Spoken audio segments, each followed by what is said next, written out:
Waalaikumsalam. Nampaknya jamaah ini belum sarapan. Apa kabar semua muslimin muslimat di Bungawan?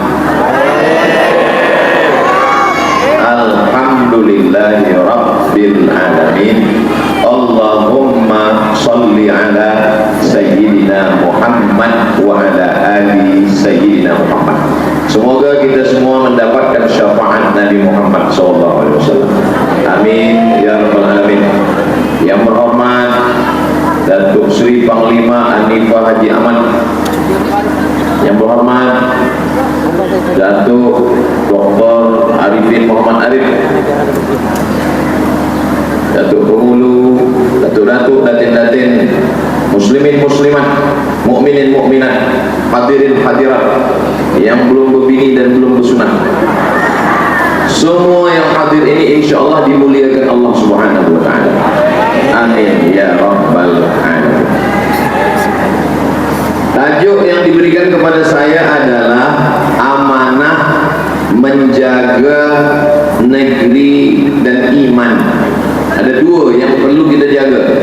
Yang pertama adalah tempat kita, hubbul watan minal iman. Menjaga tempat negeri kita lahir, tempat kita besar, tempat kita hidup, minal iman, bagian daripada iman. Bukan hadis Nabi, ini kata-kata hikmah. Sebab Nabi Muhammad SAW dia duduk selama 10 tahun di kota Al-Madinah Al-Munawwarah. Itulah mengapa disebut dengan Madani. Madani maksudnya orang Madinah. Kalau orang Makkah, Makki. Kalau orang Mesir, Misri. Kalau orang Irak, Iraqi. Ada orang Bongawani, orang Bungawan. Nah, jadi biasanya kalau yang mulia-mulia itu selalu dinisbatkan kepada awan. Ada bangsa, kalau kita nak katakan bangsa ini mulia, bangsawan, bangsa yang hidup di awan. Nah, ini Bungawan, dekat juga dia dengan awan. Saya pun baru turun dari awan tadi, landing naik helikopter. Sampailah kita berjumpa hari ini. Mudah-mudahan perjumpaan kita ini diridhai Allah Subhanahu wa ta'ala. Amin ya Rabbal Alamin. Malam tadi di stadium, sebelumnya di Tungku di masjid, saya bagi tazkirah pula di surau. Di surau sudah, di masjid sudah, sampai di Bungawan ini di pasar, di tamu. Nah, jadi di sini ada istilah kata Datuk Arifin Muhammad Arif, ada tamu. Tamu maknanya di tempat kami pasar, pasar Isnin, pasar Kamis, pasar Selasa, kerana orang semua berkumpul.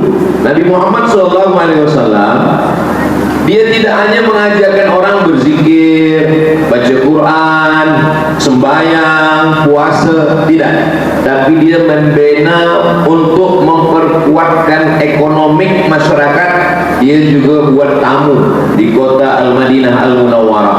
Nabi berjalan, ketika Nabi berjalan, Nabi masukkan tangan dia ke dalam tepung. Ada riwayat menyebut dalam kurma. Dia masukkan tangan dia ke dalam, tiba-tiba kurma yang di dalam ini basah, yang di luar kering. Biasa orang kalau dia nak beli kurma atau beli tepung gandum, dia beli yang kering. Sebab kalau basah ini busuk.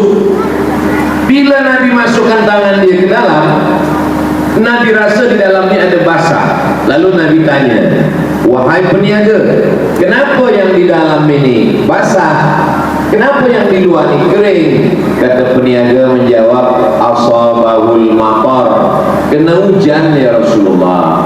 Lalu kena hujan, tepung yang di dalam ini basah. Saya ambil tepung yang kering, saya letakkan di luar, sehingga orang yang membeli dia tengok kering. Tapi bila nak disukat, nak ditimbang, dia masukkan yang basah sekali. marah Nabi. Apa kata Nabi? Man ghasyana falaysa minna. Siapa yang menipu, siapa yang berkhianat, dia bukan umat Nabi Muhammad sallallahu alaihi wasallam. Nabi-nabi sebelumnya tak ada masuk ke tamu, tak ada masuk ke pasar. Sebab nabi-nabi sebelumnya hanya beribadah saja. Nabi Isa hanya beribadah saja. Nabi Musa hanya beribadah saja. Tapi Islam dia memberikan dua. Dalam doa kita yang selalu kita baca, Rabbana atina fid dunya hasanah wa fil akhirati hasanah. Sebab bagaimana kita nak dapat akhirat hasanah kalau dunianya tak hasanah? Maka Nabi mengatakan at-tajir, peniaga. Peniaga, Nabi tak ada sebut ahli ibadah. At-tajir, peniaga. As-saduq, jujur. Al-amin, amanah. Peniaga yang jujur, yang amanah, bila dia mati dia akan dapat 4. Ma'an nabiyyin, dia bersama dengan nabi-nabi. Was-siddiqin, dia bersama dengan orang yang benar. Was-syuhada, dia bersama dengan orang mati syahid. Was-shalihin, dia bersama dengan orang yang soleh. Jadi Islam membuka cara berpikir manusia yang sebelumnya dia boleh masuk surga hanya dengan sembahyang, baca Quran, berzikir. Tapi setelah Islam datang, kamu masuk surga tidak hanya dengan sembahyang, puasa sunat, baca Quran, tapi menjadi peniaga pun kamu juga boleh masuk surga dengan syarat adil, jujur, amanah. Ada satu surah dalam Al-Quran, surahnya bercerita tentang sukatan, tentang timbangan. Tuan-tuan muslimin muslimat, hafaz surah ini. A'udzubillahi minasyaitonirrajim. Wailul lil mutaffifin. Celaka orang yang curang pada sukatan. Alladzina idza talu 'alan nasi yastawfun. Kalau dia membeli, dia nak sukatan timbangan itu penuh. Wa idza kaluhum aw wazanuhum yukhsirun. Tapi kalau dia menjual, dia buat sukatan itu kurang. Biasanya sukatan itu mereka buat 2. Kalau dia berjual, dia buat sukatan itu kurang, bagian bawahnya dia pukul ke atas supaya berkurang gandum tepung. Tapi kalau dia membeli, dia buat penuh ke bawah. Inilah orang-orang yang curang dalam sukatan. Maka dalam Islam ada orang yang sembahyangnya rajin, doa, qabliyah, ba'diyah, tahajud, witir, sembahyang tasbih, puasanya banyak, Isnin, Khamis, puasa Ayyamul Bait 13, 14, 15, puasa Asyura 9, 10, 11. Tapi rupa-rupanya dia curang, dia berkhianat dalam sukatan, dalam perniagaan. Kata Nabi, ya'ti yaumal qiyamah, ada orang yang nanti datang pada hari kiamat, bisyamin, puasanya banyak, wasalatin, sembayangnya banyak, wazakatin, zakatnya banyak, wahajin, hajatnya banyak. Tapi ternyata pahala puasa hilang, pahala zikir melayang, pahala sedekah terbang. Sebab apa? Sebab aniaya. Kalau saya peniaga, saya buat sukatan yang 1 kilogram sebenarnya 950 gram, kurang setengah ons. Kalau satu hari ada orang membeli kepada saya 20 orang, berarti satu hari saya sudah curang 1 kilogram. Berarti satu bulan saya sudah curang 30 kilo. Berarti kalau setahun banyak. Maka bila saya curang, nanti di akhirat saya akan mencari orang-orang yang dulu saya khianati dan saya mesti balikkan lagi. Tidak selesai dengan menangis di pintu Ka'bah. Tak cukup hanya dengan berdoa Rabbighfirli. Kalau dosa kepada Allah Ta'ala, sembahyang sunat taubat selesai. Ma min muslimin yudhnibu dzamban. Ada orang khilaf, dia silap, dia salah, dia kemudian sembahyang sunat taubat. Usolli sunat taubat raka'ataini lillahi ta'ala. Tsumma yastaghfirullah. Selepas itu dia istighfar, ghafarallahu lah. Semua dosanya diampunkan Allah. Kalau dosa pada manusia. Tapi kalau dosa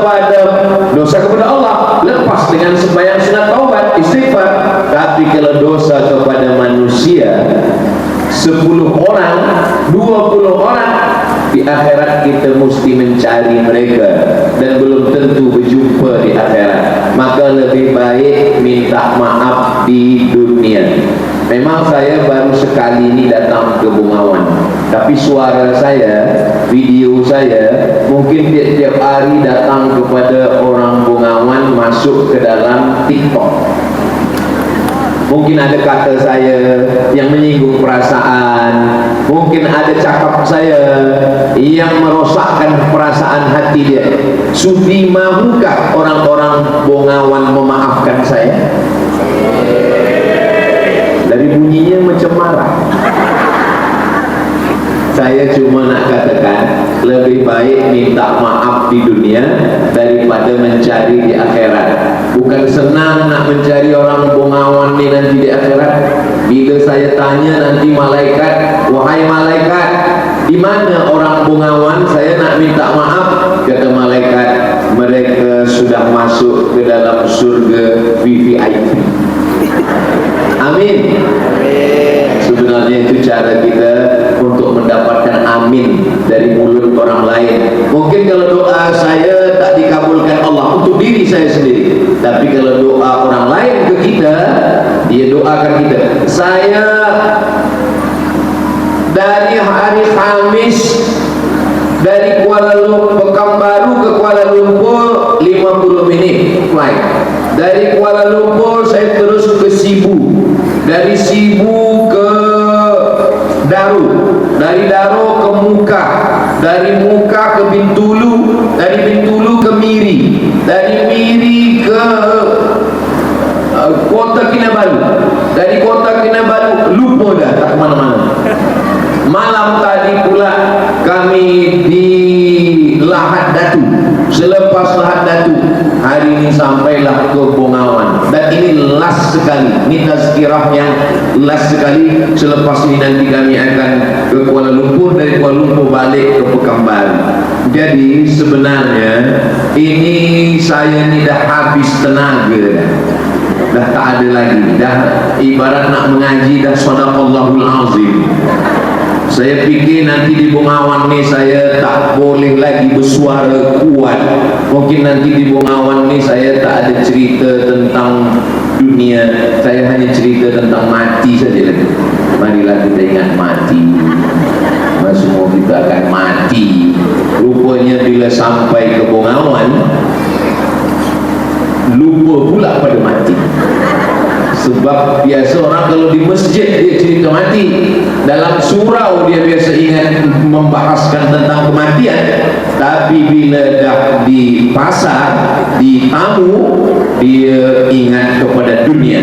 Banyak orang ketika dia sudah bertaubat, dia tinggalkan niaga. Tuan Haji, ya. Dulu Tuan Haji peniaga, ya. Sekarang macam mana? Niaga saya dah saya tinggalkan, Ustaz. Saya ingin mati, tapi tak mati-mati. Siapa yang meninggalkan niaga, maka umat Islam akan lemah. Karena Nabi tidak mengajarkan meninggalkan niaga. Siapa yang meninggalkan perniagaan, maka Islam akan jatuh. Allah suka kepada umat Islam yang kuat, yang kaya.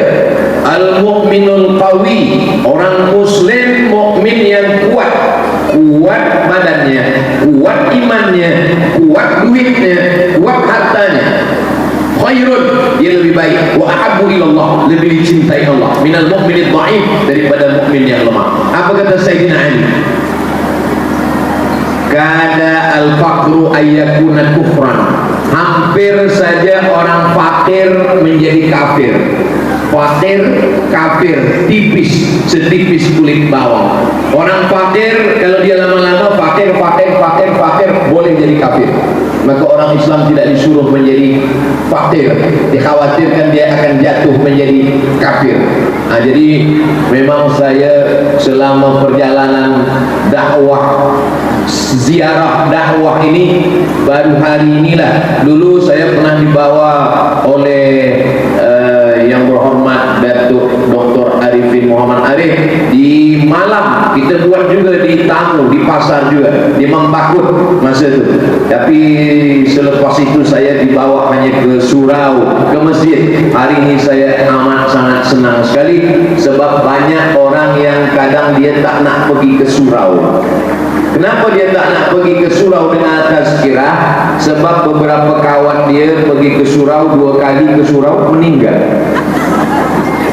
Maka saya memang selalu bila ada ziarah dakwah, saya minta supaya tazkirah dibuat di lapangan bola sepak, dibuat di stadium, dibuat di pasar. Sebab apa? Sebab memang ada beberapa orang yang takut ke surau. Saya ni takutlah ke surau. Kenapa? Surau ini menakutkan Ustaz Abdul Somad. Di hadapan pintu sebelah kanan ada pula peti jenazah. Masuk ke dalam, ustaznya semua cerita tentang mati. Malam ini tazkirah kita tentang malam pertama di alam barzakh. Esok ustaz pula cerita mati. Sampai jamaah ni lupa nama ustaz. Itu ustaz siapa? Ustaz mati. Sebab bila dia datang cerita mati saja. Inilah yang membuat Islam cerita mati tak salah. Sebab Nabi mengatakan wa kafa bil mauti wa'za. Cukuplah kematian sebagai nasihat. Kullu nafsin dha'iqatul maut. Semua yang bernyawa pasti mati. Tapi umat Islam ditakut-takutkan dengan kematian sehingga meninggalkan pasar, meninggalkan niaga, meninggalkan ekonomi, meninggalkan politik, meninggalkan sains. Umat Islam jadi lemah. Umat Islam ini menjadi kuat. Cuba kita tengok ibadah-ibadah kita. Semua ibadah kita ini pakai harta. Apa ibadah yang paling besar amal jariahnya? Man bana masjidan. Siapa yang membina masjid? Banallahu mithlahu baitan fil jannah. Dibinakan Allah untuk dia satu tempat di surga. Amal yang paling besar, yang pahalanya mengalir sampai hari kiamat, membina masjid. Siapa yang boleh membina masjid kalau bukan orang kaya? Yang membina masjid orang kaya. Kita doakan anak cucu kita semuanya kaya-kaya membina masjid nanti insyaAllah. Amin. Saya berdoa kepada Allah, mudah-mudahan anak saya 3, ketiga-tiganya nanti membina masjid. Nanti dia akan bina masjid. Masjid pertama Masjid As-Somad. Masjid yang kedua Somad 2. Masjid yang ketiga Somad 3. Apalah yang boleh dibalaskan anak kita? Tuan-tuan juga anak-anak dia nanti akan membina masjid nanti insyaAllah. Amin. Saya membina masjid. Nama masjidnya saya buat Masjid Hajjah Rohana. Orang tanya, masjid biasa Masjid Al-Ikhlas, masjid biasa Masjid At-Taqwa, masjid biasa Masjid Al-Jihad. Kenapa Ustaz buat nama orang Masjid Hajjah Rohana? Nama perempuan yang sudah mengandung saya 9 bulan 10 hari, menyusukan 2 tahun, meregang nyawa melahirkan saya. Saya tak boleh membalaskan apa-apa. Bila dia meninggal, saya buka dalam lemari dia, saya dapat cincin, dapat gelang, dapat rantai, dapat semua emas-emas, dapat duit-duit. Saya belikan tanah. Selepas itu ada beberapa jamaah tolong, kemudian kami pun bina masjid. Gambarnya dah saya posting di Instagram Abdul Somad Official. Yang belum follow, tolong follow. Apa yang Ustaz nak ingin sampaikan? Bahwa ibadah dalam Islam dengan harta. Iza mata ibnu Adam. Sebetulnya bunyi hadisnya bukan itu. Selalu orang sampaikan iza mata ibnu Adam. Bunyi hadisnya dalam Sahih Muslim, iza matal insan. Kalau manusia mati, inqata'a amaluhu, amalnya putus. Apa yang mengalir? Shadaqatun jariyah. Sedekah. Siapa yang boleh bersedekah? Orang kaya yang ada harta. Sembahyang tidak sah kalau tidak menutup aurat. Aurat lelaki baina surrati war rukbah, dari pusat hingga ke lutut. Siapa yang boleh menutup aurat dari pusat hingga ke lutut? Pakai kain. Kain dari mana datang? Dari kapas menjadi benang, benang ditenun menjadi kain. Kain dibeli dengan uang, mesti ada harta.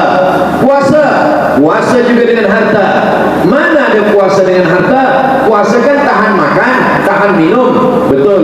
Tapi kata Nabi, tasahharu fa inna fis sahuri barakah. Makan sahur dapat barakah. Man fattara sha'iman, siapa yang beri makan puasa, buka puasa, dia dapat pahala puasa. Maka memberi makan orang puasa, dia dapat puasa. Saya tahun 2003, sekarang dah 2025, 22 tahun yang lalu, saya belajar master sebelum ke Maghribi. Saya belajar di Kajang, dekat penjara Kajang. Di situ di Kajang ada satu masjid. Setiap petang bulan puasa, saya buka puasa di masjid itu dengan kawan-kawan. Kenapa Ustaz buka puasa di situ? Sebab ada bubu lambu, jamaah bagi makan. Di Mesir pula, kalau bulan puasa, Ustaz Datuk Dr. Arifin Muhammad Arif juga dari Mesir, dari Kahirah, dari Al-Azhar. Di Mesir biasa dibina khemah-khemah macam ini.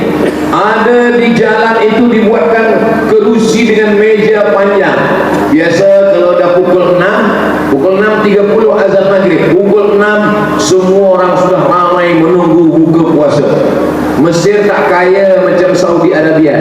Kalau Saudi Arabia mereka bersedekah sebab minyak dia banyak, tapi Mesir negeri yang sebenarnya tidak kaya, susah, tapi orang bersedekah ramai. 3 hari. Hari pertama ayam, hari kedua ikan, hari ketiga kambing. Ayam itu orang Mesir memotong ayam 2 kali potong. Potong 1, potong 2. Ayam hanya 4 saja. 1 ekor ayam untuk 4 orang. Kadang di tempat kita 1 ekor ayam ni kita pun lupa ini tak ayam tak apa, lain sudah hilang, hancur. Begitulah mereka bersedekah. Siapa yang boleh memberikan makan puasa orang yang berpuasa? Orang yang ada harta. Syahadat, salat, zakat. Yang boleh berzakat orang yang sampai nisab. 40 ekor kambing, 1 kambing. 5 ekor onta, 1 kambing. Harta 85 gram emas. Sesiapa yang ada harta 85 gram emas, dia keluarkan zakatnya 2.5%. Maknanya 85 gram emas. Lelaki tak boleh guna emas. Lelaki kalau dia ada emas yang batang, bukan emas cincin, lelaki tidak guna emas. Tapi kalau perempuan, tentang perempuan ini zakat dia agak beza sikit. Kalau tuan, makcik, ada gelang, ada cincin, ada subang, ada rantai, menurut 2 mazhab. Mazhab yang pertama, mazhab Hambali, dikumpulkan semua gelang, rantai, cincin ini, keluarkan zakatnya hanya sekali seumur hidup saja. Nanti bila ada orang bertanya macam mana emas perhiasan bagi perempuan, kumpulkan semua, keluarkan sekali seumur hidup 2.5%. Tapi kalau emasnya sampai 200 miskol, 200 miskol itu 850 gram, sekilo kurang 1,5 ons. Kita doakan muslimat-muslimat ni emasnya 2 kilo. Amin. Kalau ada orang emas dia 2 kilo, kalau dia pergi hadir walimah, menunduk. Sebab apa? Sebab rantainya 1 kilo. Menunduk aja. Kenapa lah? Kalau ada orang yang pergi tazkirah pengajian, dia menunduk aja. Mungkin di dalam jilbabnya itu ada emas 1 kilo. Siapa yang emasnya 850 gram, mudah mengingatnya. Kalau nisab emas laki-laki 85 gram, kalau perempuan perhiasan 850 gram, maka zakatnya tetap 2.5%. Dikeluarkan zakat. Saya cuma ingin nak mengatakan, sembahyang dengan harta, puasa dengan harta, zakat memang harta, hajilah yang paling banyak mengeluarkan harta. Saya tak tahu di Sabah ni berapa lama menunggu. Kalau di Pekanbaru Riau itu Bila dia register sekarang 2025, dia baru boleh pergi haji 2045. 20 tahun menunggu Datuk. Di Sabah berapa tahun? 50 tahun. 50 tahun. Jadi registerlah dari sekarang. Rupa-rupanya Sabah lebih lama pula lagi. Jadi kalau saya sekarang register haji, bayar, ada pun duit sekarang bayar haji. Sekarang umur 25 tahun. Saya lahir 1977. Sekarang umur 48 tahun. Jadi kalau 20 tahun, maknanya kalau saya sekarang register 20 tahun lagi 2045, saya baru boleh pergi berangkat ke Makkah 2055, 2035, 2045. Berarti umur saya 68 tahun. Sudah lebih umur Nabi Muhammad SAW. Kita doakan mudah-mudahan kita semua panjang umur, sehat badan, sampai berhaji dan umrah ke Baitullah insyaAllah. Berapa bayar flight pesawat kapal terbang, berapa bayar hotel, berapa bayar bas, berapa bayar makan, semua ibadah ini dengan harta. Jadi kalau ada orang yang tak mementingkan harta, sesungguhnya dia bukan ajaran Islam. Tapi ini mesti tahu, innama amwalukum hartakamu wa auladukum anak kamu fitnah. Islam datang bukan menyuruh kita meninggalkan dunia. Apa kata Nabi waktu haji wada? Laisa bi khairukum man taraka dunya bi akhirati. Orang yang baik bukan orang yang meninggalkan dunia untuk dapat akhirat. Wala akhiratahu di dunia. Bukan pula mengejar akhirat hingga tinggal dunia, mengejar dunia lupa akhirat. Bukan. Liusiba minhuma jami'an, dapat dua-duanya. Mudah-mudahan kita semua yang hadir ini dapat dua-duanya insyaallah. Rabbana atina fid dunya hasanah wa fil akhirati hasanah wa qina azabannar. Kalau menangkap burung merpati, burung ditangkap masuk ke dalam. Kalau sudah dibagi air putih, boleh bercakap 2 jam. Terima kasih. Saya dibagi minum, Masya Allah. Ini kalau dah ada air putih macam ini lama tazkirah. Muslimin muslimat yang dimuliakan Allah Subhanahu wa taala, menjaga negeri dengan harta. Sebab kalau tidak ada harta, kita tak ada kuasa. Sebab kalau kita tak ada kuasa, kuasa boleh diambil orang lain. Maka Nabi Muhammad SAW membuat pasar. Kenapa dia tidak guna pasar orang Yahudi? Sebab orang Yahudi curang, jahat, khianat. Maka dibuatlah pasar di Madinah. Di mana pasar Madinah itu? Letak pasar Madinah itu, tamu Madinah itu letaknya di pintu Babus Salam. Pintu Babus Salam yang sekarang. Masjid Nabawi zaman Nabi kecil. Ini kubur Nabi, ini mimbar Nabi. Dari mimbar Nabi ke kubur Nabi 22 meter, ke belakang 15 meter. Itulah Masjid Nabawi yang kecil. Kemudian masjid ini dibuat besar. Sekarang ada pintu masuk, perempuan tak boleh masuk dari pintu itu.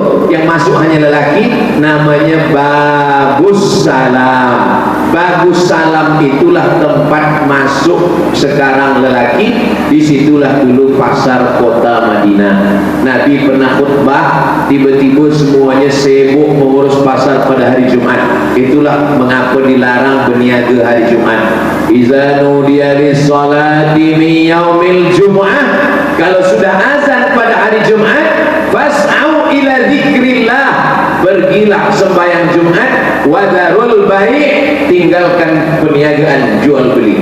Siapa yang jual beli pada hari Jumat, azan Jumat sampai salam hari Jumat, jual belinya rosak, maka hari Jumat tetap boleh berniaga pagi sampai azan Jumat, tutup kedai.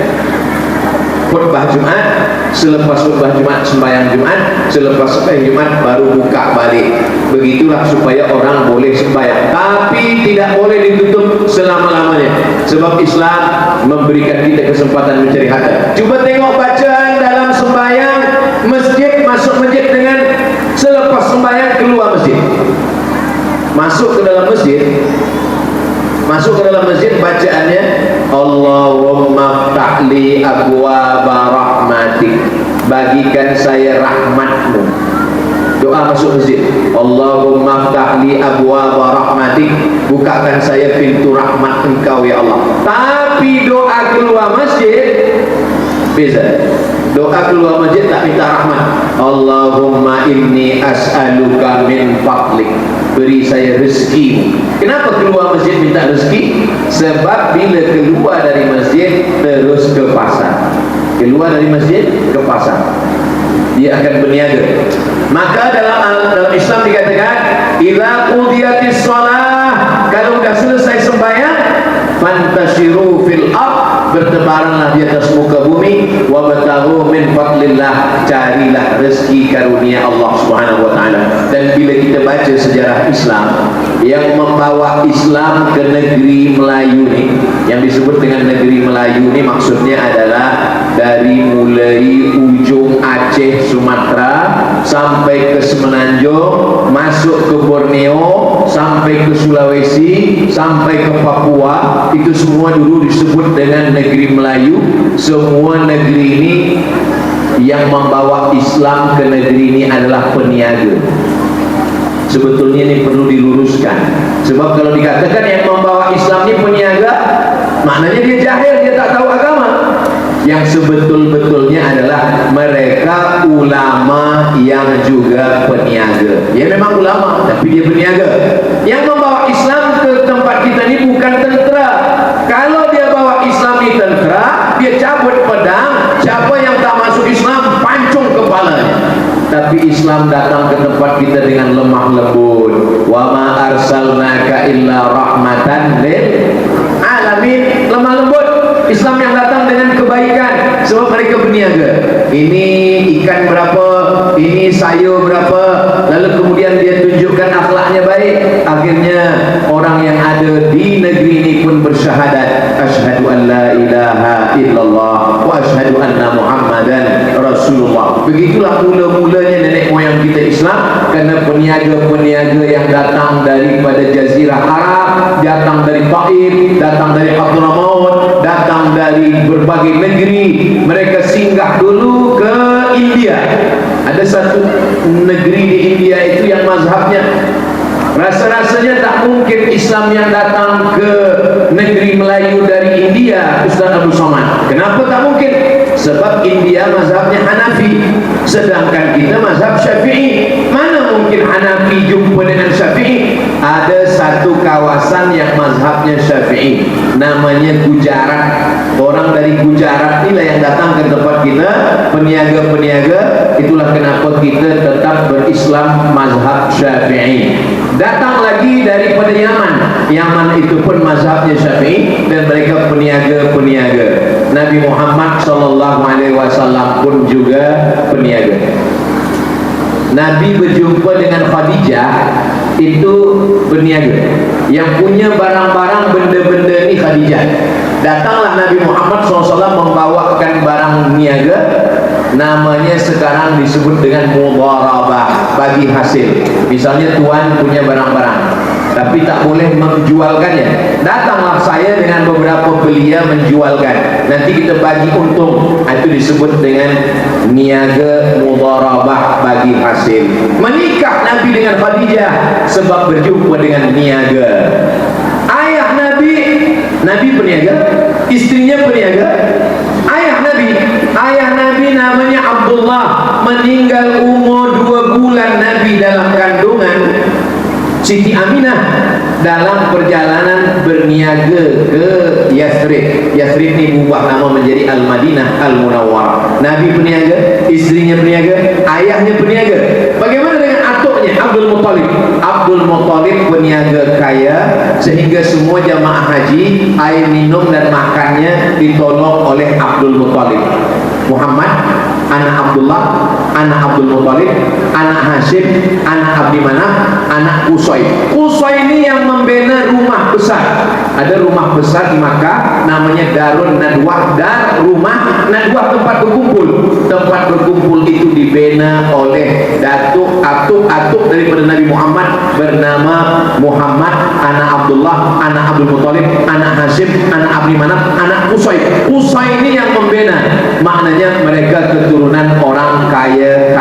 Ketika turun ayat riba, la ta'kulur riba, pinjam 100 ringgit bayar 110 riba.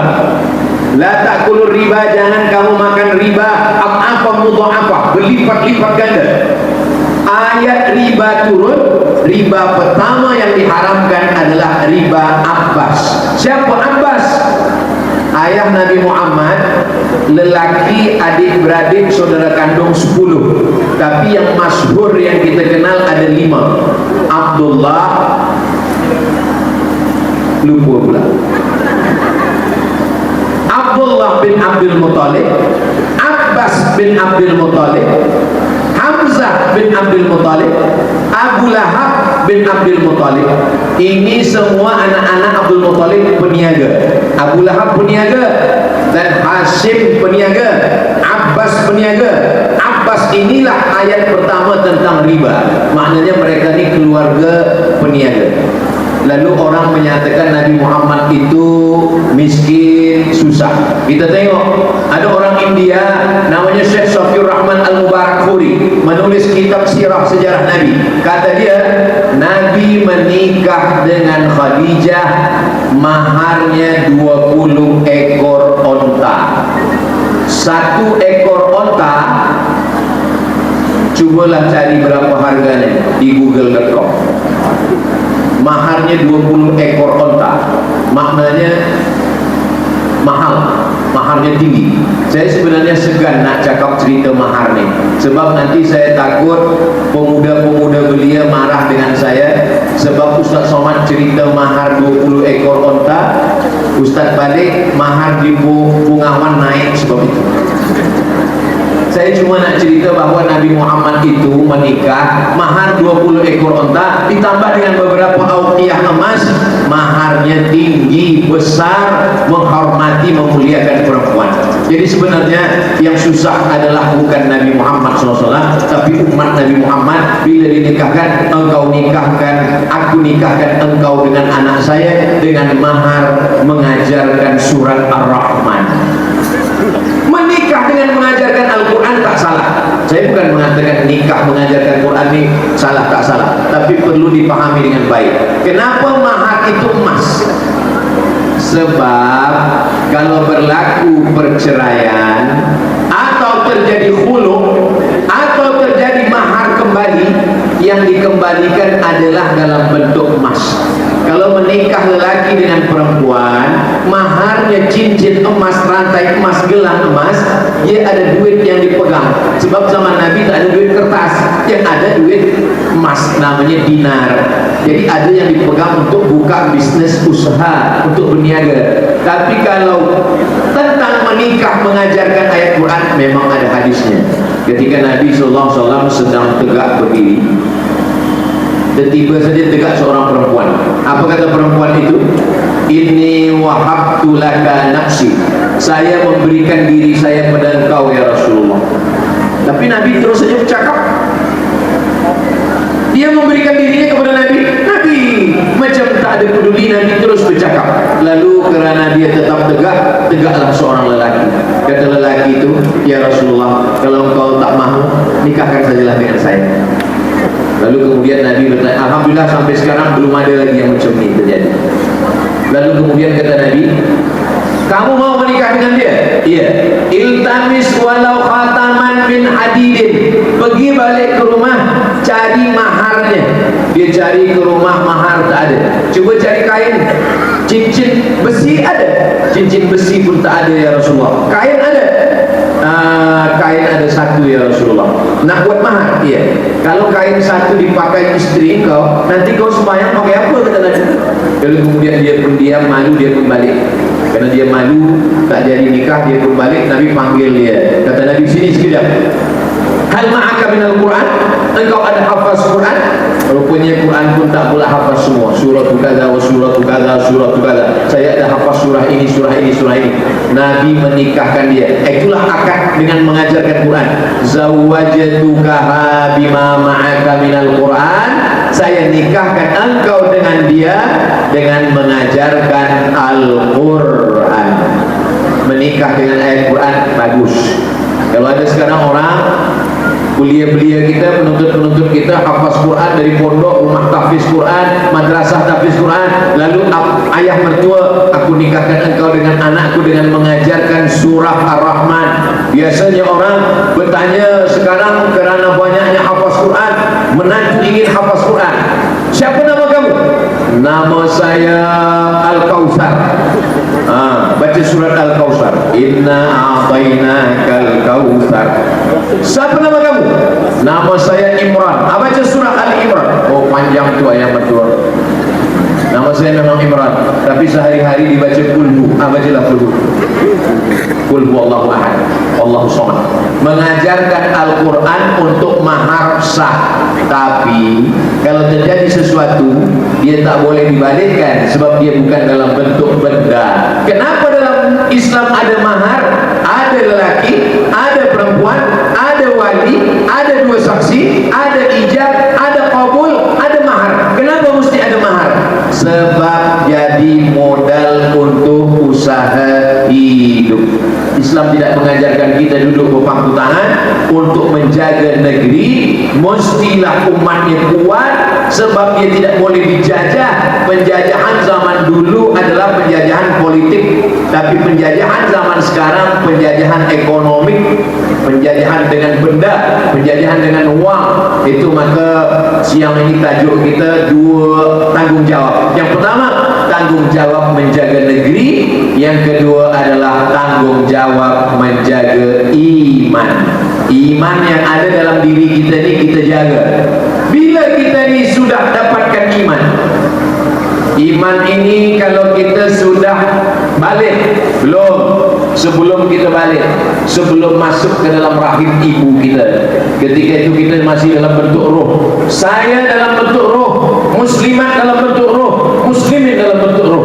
Ketika itu roh kita semua berkumpul, Allah bertanya, nama alamnya alam arwah. Kalau satu roh, kalau banyak arwah, di alam arwah itu kita ditanya Allah Ta'ala. Apa kata Allah bertanya? Alastu bi rabbikum, bukankah aku Tuhan kamu? Kata Allah. Semua roh waktu itu menjawab, bala syahidna, kami bersaksi engkaulah Tuhan kami. Itulah syahadat kita yang pertama. Jadi kalau ada orang selepas sembahyang Jumat, kepada muslimin muslimat, selepas sembahyang Jumat jangan dulu balik ke rumah, kita akan ada syahadat mu'allaq mau masuk Islam. Itu syahadat yang kedua. Syahadat yang pertama sudah ada di alam arwah, hanya saja dia lupa, roh dia masuk ke dalam perut orang tak Islam. Tapi kita alhamdulillah, saya masuk ke dalam rahim, maaf, perut orang Islam di Pulau Sumatera sana, orang Melayu, maka saya jadi orang Melayu. Ada yang masuk ke dalam perut orang Bugis di Makassar, dia menjadi orang Bugis Makassar. Ada yang masuk ke dalam perut orang Brunei, ada yang masuk ke dalam perut orang Semenanjung. Itu bukan kemahuan kita, itu takdir dari Allah Subhanahu wa Ta'ala. Maka sebelum masuk ke dalam perut ibu kita, kita sudah bersyahadat. Tapi syahadatnya bukan seorang, syahadat bersama-sama. Semua roh mengatakan bala syahidna, kami bersaksi. Selepas dari alam arwah itu, kita pun masuk ke alam rahim. Inna ahadakum yujma'u khalquhu fi batni ummihi 40 yawman nutfah, 40 hari dalam bentuk cecair. Tsumma yakunu 'alaqatan mithla dzalik, 40 hari dalam bentuk darah. Tsumma yakunu mudghatan mithla dzalik, 40 hari dalam bentuk daging. 40 hari dalam bentuk cecair, 40 hari dalam bentuk darah, 40 hari dalam bentuk daging, 40, 120, 4 bulan. Selepas 4 bulan, yursalul malaku, Allah kirim malaikat. Malaikat membawa ruh yang sudah bersyahadat tadi. Masuklah ke dalam rahim. berdetaklah hidup, ditunggulah hingga 9 bulan 10 hari, lahir, diingatkan lagi dia dengan tauhid, itulah ayah azan di telinga sebelah kanan. Asyhadu an la ilaha illallah, azan di tengah telinga sebelah kanan.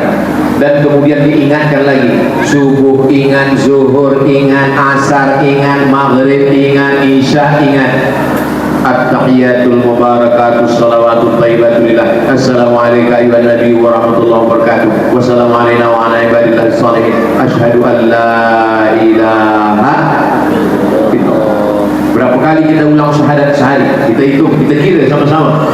Azan subuh, asyhadu anna Muhammadar Rasulullah, asyhadu anna Muhammadar Rasulullah. Qamat, asyhadu anna Muhammadar Rasulullah. Tahiyatul masjid, asyhadu an la ilaha illallah, asyhadu anna Muhammadar Rasulullah. Qabliyah subuh, asyhadu an la ilaha illallah, asyhadu anna Muhammadar Rasulullah. Salat subuh, asyhadu an la ilaha illallah, asyhadu anna Muhammadar Rasulullah. Zuhur, asar, maghrib, isya, satu hari kita ulang syahadat. Sebelum nikah, apa kata qadhi kepada wali? Asyhadu an la ilaha illallah. Kenapa diulang syahadat? Sebab takut mungkin syahadatnya sudah batal, mentajdid, takut khawatir syahadatnya rosak. La yazni zani hina yazni wa huwa mu'min. Orang yang berzina imannya keluar. Wa la yasriqu sariqu hina yasriqu wa huwa mu'min. Orang yang mencuri imannya tanggal. Wa la yashrabu syaribu hina yashrabu wa huwa mu'min. Orang yang minum khamar imannya lepas dari badan. Yang meriwayatkan hadisnya Abdullah bin Abbas, kata Abdullah bin Abbas, orang yang mencuri imannya tanggal, orang yang berzina imannya lepas, orang yang minum khamar imannya tercabut dari badan. Nama muridnya Ikrimah ini bertanya, ayun zahul iman, apakah iman ini boleh lepas dari badan? Fasyabbaka baina asabi'i, dia masukkan tangannya ke dalam jari-jari. Hakadha yunza'ul iman, beginilah iman dilepas dari badan. Hakadha yunza'ul iman, beginilah iman lepas dari badan. Ketika orang berzina, lepas iman. Ketika orang mencuri, lepas iman. Ketika orang guna sabu-sabu dadah, lepas iman. Bila imannya balik? Hina taba, ketika dia bertaubat, iman balik. Macam mana ketika iman lepas, malaikat maut datang. Mati dalam keadaan berzina, maaf, mati dalam keadaan dadah, mati dalam keadaan mabuk, mati dalam keadaan korup, mati dalam keadaan mencuri. Iman sedang lepas, malaikat maut mencabut nyawa. Itulah mengapa kita selalu minta Allahumma khtim lana bi husnil khatimah. Mudah-mudahan kita semua mati husnul khatimah. Lahirnya dibisikkan ke telinga sebelah kanan, asyhadu an la ilaha illallah. Matinya pun dibisikkan ke telinga sebelah kanan. Penuntut-penuntut, pelajar-pelajar, bisikkan ke telinga ayah kita bila dia nak mati, ke telinga sebelah kanan, la ilaha illallah. Kalau anak tak ada, puan, isteri yang membisikkan ke telinga sebelah kanan. Esok kalau ada lelaki yang tak sembahyang subuh, bisikkan ke telinga sebelah kanan, la ilaha illallah. Tak pernah cuba? Esok cuba. Yang tak sembahyang subuh, insyaAllah dia terjaga subuh. Dia sangka benda marah buka, rupanya masih hidup lagi. Sebab kita ni kalau tak diingat-ingatkan, fadzakir, ingat-ingatkanlah, inna fa'ati dzikra. Manusia ni semuanya rugi. Innal insan, manusia ni semuanya rugi, kecuali 4. Siapa? Illal ladzina amanu, beriman, wa amilus shalihat, amal soleh. Tapi kalau hanya iman dan amal soleh tak cukup, mesti ada 2 lagi, wa tawassaw bil haq wa tawassaw bis sabr. Datuk Seri sudah beriman, sudah beramal soleh, cukuplah kalau untuk diri sendiri. Tapi beliau ingin supaya jangan hanya setakat iman dan amal soleh. Beliau ingin wa tawassaw bil haq wa tawassaw bis sabr. Ustaz Abu Somad nanti sebelum ke airport ada waktu, nanti lalu dari Lahad Datu, nanti singgah sekejap di Bungawan, bagikan wa tawassaw bil haq saling menasihati dalam kebenaran, wa tawassaw bis sabr, saling menasihati dalam kesabaran, sebab yang dibawa mati adalah iman. Kereta besar mahal tinggal, rumah cantik tinggal. Mohon maaf beribu-ribu maaf, saya mohon maaf kepada muslimat puan.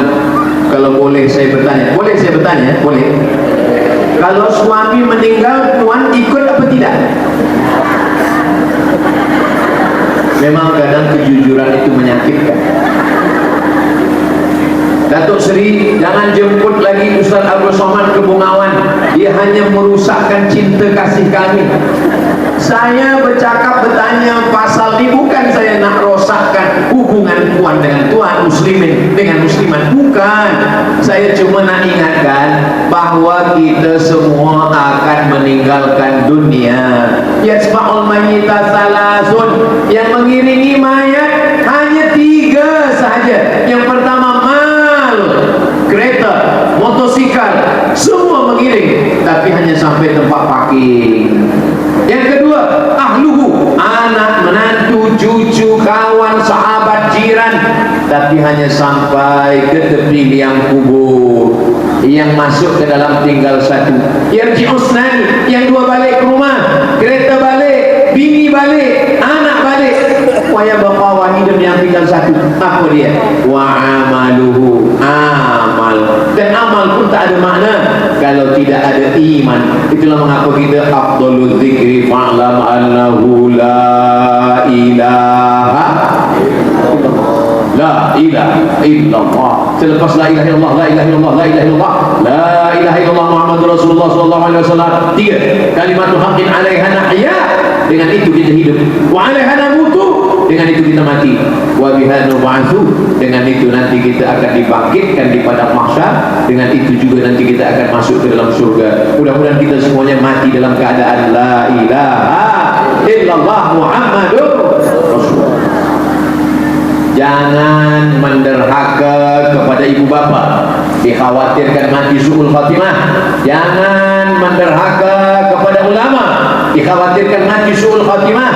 Apa kata Imam Al-Hafiz As-Suyuti? Jangan bercakap ketika azan berkumandang, yukhsha, dikhawatirkan, ditakutkan mati su'ul khatimah.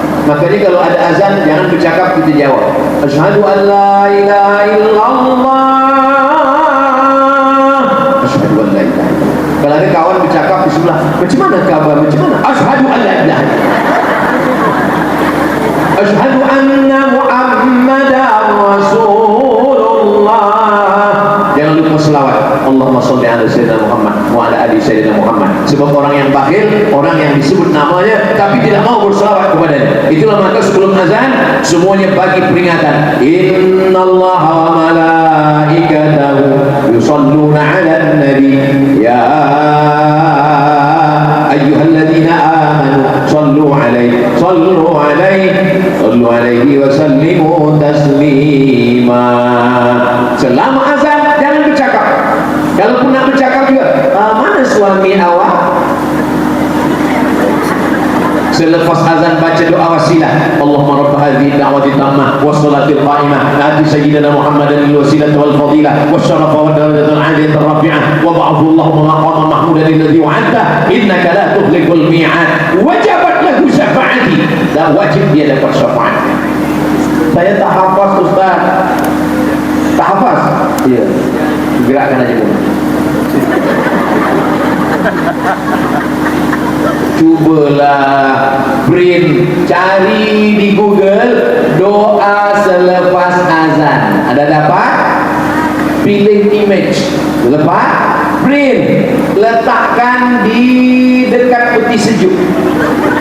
Setiap nak ambil air, baca Allahumma rabb hazim. Yang perempuan, yang muslimat, letakkan di dapur dekat memasak. InsyaAllah masak pagi, masak siang, masak malam, masak. Sudah 3 bulan tak juga hafaz, ambil, bakar, masukkan ke kopi. Jangan diminum, sakit.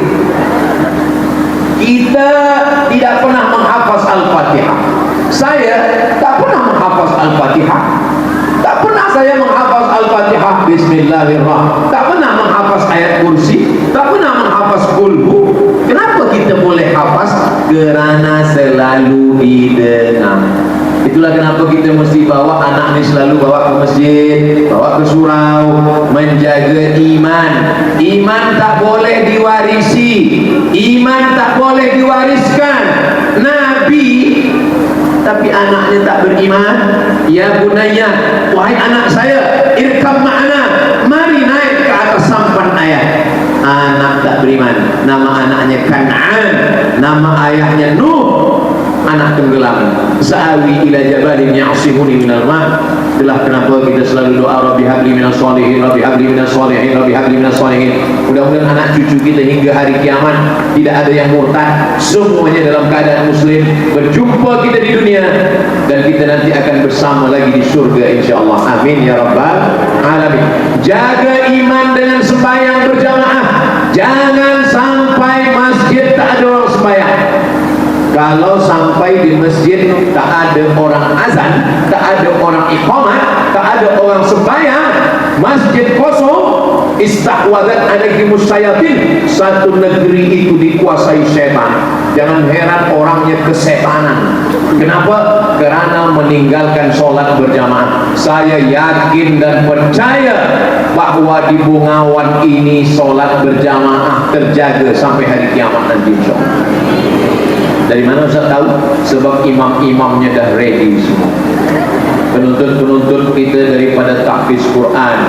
Kenapa mereka pakai sorban? Karena sunnah Nabi Muhammad SAW pakai sorban. Kenapa mereka pakai jubah? Karena pakai jubah sunnah Nabi Muhammad SAW pakai jubah. Kenapa orang yang bersorban dan berjubah berjanggut? Karena berjanggut juga sunnah, kerana Nabi Muhammad SAW pun juga pakai janggut. Kenapa Ustaz Somad tak berjanggut? Belum tumbuh. Jangan olok, jangan ejek orang yang bersorban, berjubah, berjanggut. Sebab itu adalah amalan sunnah. Kalau mampu ikut, kalau tak mampu jangan ikut. Orang yang mengolok sorban, janggut dan jubah berarti dia mengolok Nabi Muhammad SAW.